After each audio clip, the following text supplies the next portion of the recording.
ये हमारे पास चाइम है, ये डोरबेल हो गई और ये बेल इस फ़ोन पे पेयर है।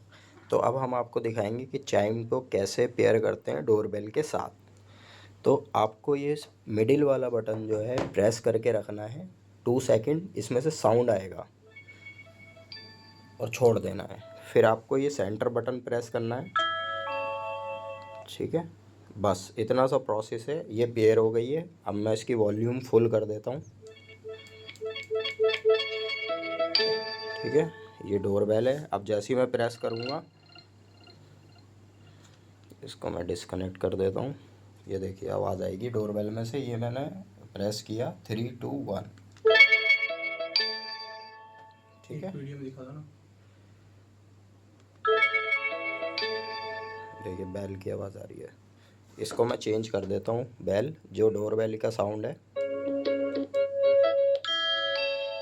ठीक है। ये देखिए